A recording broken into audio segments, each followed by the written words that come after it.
Europe 1 matin.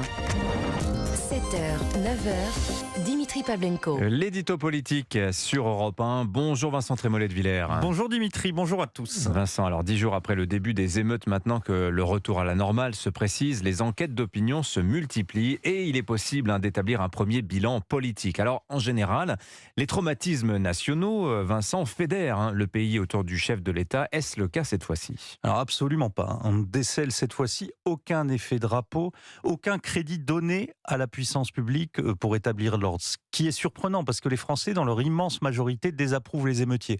Au sommet de la crise de la réforme des retraites, on ne voyait pas non plus de réflexe légitimiste, mais la majorité des Français étaient d'accord avec les opposants. Et cette fois-ci, c'est l'exact contraire. Selon le sondage Odoxa Backbone que publie le Figaro ce matin, ils sont 84% des Français à condamner le déchaînement de violence auquel nous avons assisté. Et si le soutien populaire aux forces de l'ordre reste important, 64% des Français sont satisfaits du travail de la police et de la gendarmerie, ils ne sont plus que 27% à considérer que le gouvernement a bien géré ces émeutes. C'est très peu. C'est l'électorat du premier tour d'Emmanuel Macron. Cela veut dire que le pays fait corps derrière les forces de l'ordre, que les Français sont rassurés par leur police, mais absolument pas par ceux qui les gouvernent. Mais qui alors profite politiquement de la situation, Vincent ? La droite un peu, et Marine Le Pen beaucoup. J'écarte Jean-Luc Mélenchon, qui comme les pirates dans les albums d'Astérix, a organisé lui-même son sabordage. LR a judicieusement réagi en ajoutant à la lucidité du constat une batterie de propositions. Mais en l'absence d'un candidat déclaré et visible pour 2027, la place centrale est laissée à la patronne du Rassemblement national. Pendant qu'Éric Zemmour et qu'Éric Ciotti demandaient l'état d'urgence, Marine Le Pen est restée impassible. Les événements étaient tellement spectaculaires, tellement évidents à déchiffrer qu'elle a décidé de se taire.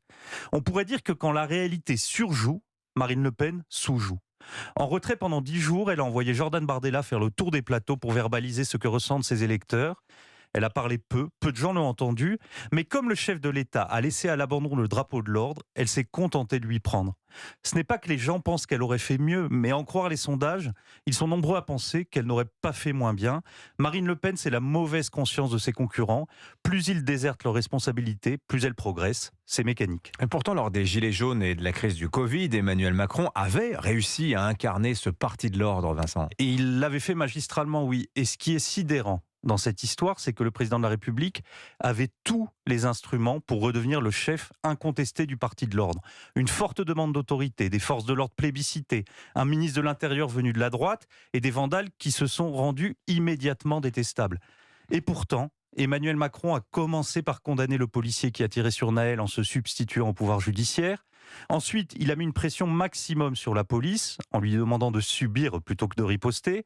Il a choisi la gestion du désordre plutôt que le rétablissement de l'ordre public.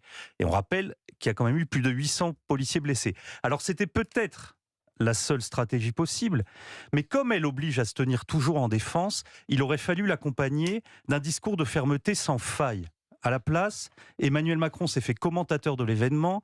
Éric Dupond-Moretti, le garde des Sceaux, propose de distribuer des flyers aux parents. Et pour couronner le tout, Gérald Darmanin, qui marchait dans les pas de Nicolas Sarkozy, s'est soudainement mis à parler comme Christophe Castaner. Les 100 jours qui devaient finir à droite s'achèvent dans un socialisme hésitant, un socialisme aux couleurs de l'été hollandien. Je me permets de vous répéter, Vincent, il a choisi Emmanuel Macron de la gestion du désordre plutôt que le rétablissement de l'ordre public.